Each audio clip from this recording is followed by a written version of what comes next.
Well, howdy there, Internet people. It's Bo again. So today we are going to talk about India and answer some questions about India. We've been talking about the country over the last week or so and how it is likely to come into its own over the next 10 years or so. And it has prompted a whole lot of questions. They mainly fit into just a few, so we're going to go over them. One question in particular that came in multiple times makes me feel like I'm not being clear about the single most important point about this. So I'm going to kind of dive deep into that one. Okay, so first question. Why didn't you condemn or at least point out the fact that India's government is ultra-nationalist? Okay. A bunch of reasons. The first reason being that it was a foreign policy video, not a video about the internal dynamics of the country. The second being that the nationalist government that's there, it didn't do this. It's not responsible for this. The current prime minister there is 19, 20, when India started this journey, when it got on this path. This path started in the early 1970s. The current government had nothing to do with it. To put it into a different context, NASA has done a whole bunch of cool stuff under the Biden administration. Does Biden get credit for that? No, because most of it was set out years ahead, sometimes decades ahead, building on stuff that happened in the past. So it's not really Biden's accomplishment. It's not the current administration's accomplishment. Same thing there. More importantly, I mean, for me anyway, I don't like nationalist governments, and I would not like to make it seem as though they should get credit for something that they didn't do. So I wouldn't bring that up. And I don't feel the need to condemn it because, I mean, a tagline on this channel, nationalism is politics for basic people. I'm not exactly secretive about the fact that I don't like nationalist governments. There's hundreds of videos on that topic. Didn't feel like I needed to point it out. But yeah, so if you don't know, currently India's government is nationalist, and I don't know. I would say ultra. I mean, if somebody said ultra-nationalist, I wouldn't argue it. I don't know that that's the word that I would use. They're definitely nationalists, though. They are that. And I mean, that's a matter of perspective. Okay, so the next part. Wouldn't it be better for India to come out under Russia or China than the United States? This question came in from a whole bunch of people, and sometimes it was phrased, come out under the West. And this is the one that I'm talking about, missing a fundamental point here. India's not coming out under anybody. People are very accustomed to a very static dynamic. The United States, Russia, and China. Before then, the United States, the Soviet Union, and China. Very static dynamic. India is going to be a competitor nation in that sense. They're going to get to that point relatively quickly. India isn't going to align with other countries. Other countries will align with India. The dynamics are shifting. That's the fundamental point here. Is India, for those people who are looking at foreign policy, you don't need to look at India as a country that needs to align with somebody else, because it's not going to be very long, and they won't be aligning with anybody. And we're going to dive a little into this and talk about how right now, this minute, India is already making major moves at that international poker game where everybody's cheating, dealing with the United States and Russia. They're sliding both countries a card at that table that they're not really sitting at yet. Okay, and to the person who's like, India's buying Russian oil, doesn't that really mean that they're going to cozy up to them? Kind of on the right track. You're at least recognizing some weird things. But you've got to take it from the perspective of everybody's cheating as well. Okay, so if you don't know, Russian oil, most Western countries aren't buying it, right? You know, the whole sanction thing. India's buying it. India's buying a lot more than they used to. In fact, 33 times more than they were at the same time last year, purchasing that much Russian oil.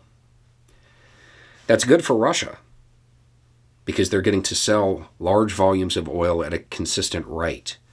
It's good for India because they're buying it at a cut price. Because of the sanctions, Russian oil isn't worth as much. So India is looking out for its own national interests, getting that oil cheaply, right? Why isn't the United States sanctioning them? Think about it. The U.S. isn't mad. Why? Because India doing this is also good for the West. They're sliding a card to the West at the same time. India didn't suddenly need 33 times more Russian oil. They're buying Russian oil and not using oil from other sources. Oil is a global market. So that oil from other sources that isn't being used stays on the market, which means your gas prices are lower. Gas prices in Europe are lower. India doing this, India kind of breaking with the West on this, helps the West because it helps maintain the oil markets. It helps maintain lower gas prices. And it helps Russia. They are making a move right now, as we speak, not 10 years from now. They're making a move right now that is collecting chips in that big game.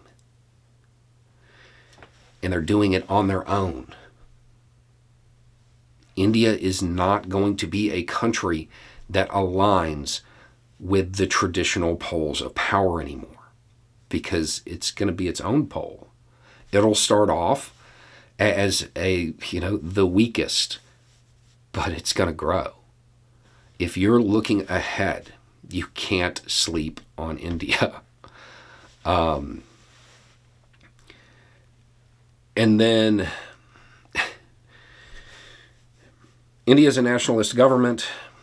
It would make more sense for them to side with the authoritarian side of things, in parentheses, China and Russia.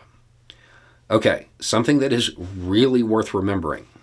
The democracy authoritarian framing of the new Cold War is framing. It's framing. It's a narrative device. It's not really how things are going to break down. A whole lot of authoritarian countries are going to align with the West, and I would imagine that a lot of countries with democracies are going to align with China or Russia. That's just the framing that is going to be used in the West. The same way as during the first Cold War, it was democracy versus communism. Is that really what it was? Or was it capitalism versus communism? It's a framing device. It's useful for conversation, but don't think that's how countries are actually going to line up. The other thing to remember is what we've talked about in most foreign policy videos. Countries don't have friends. They don't have ideology. They don't have morals. Foreign policy is about one thing and one thing only: power. As long as nation states exist, that is what they will do. They will seek power. Every country. There's no real exceptions to this. Every country plays these games. It's going to be weird for people in the West because for a long time, nobody looked at India as a major player. If they continue the route that they're on, if they continue to develop their defense industry, they're going to become a major player. And that has nothing to, and this is true even if the current government there was out of power tomorrow, because they didn't set it on this path. That happened back in the 70s. It's just happening under their watch. So when you're looking to the future, it's important to remember that while things have remained static since the end of World War II, as far as the dynamics on the international scene, they're changing, and they're changing in a lot of ways. You're going to see countries that were regional powers become major players. You're going to see countries that were really big players become less important. I would imagine that within 20 years, India will be more powerful and more influential on the international stage than Russia. These changes, they're going to be uncomfortable for some people because a lot of people, they use framing devices and they like to keep things simple. It's not. It's a game of chance where every hand influences the next hand and everybody's cheating. It's not simple. It's complicated. A lot of the narratives that people have had for the last 60 years or so, they're going to go out the window. They're not going to be they're not going to be viable, and they're not going to be useful for explaining the state of the world. So, nationalism coming out under, main point here. India is not coming out under anybody. Right now, even though it isn't at this powerful state that I expect it to get to, right now, it's looking at the United States and it's like, yeah, I'm buying the oil. What are you going to do about it? I'm helping you too because I have that much economic power. They're not going to be a subservient nation. And you've got to stop pretending like they're going to be. As far as the nationalism, there's a lot of reforms that need to occur in India. And I'm not a fan of the current government. But that's not the scope of these videos. And I really do not feel like I need to say I don't like nationalism. That seems a little silly.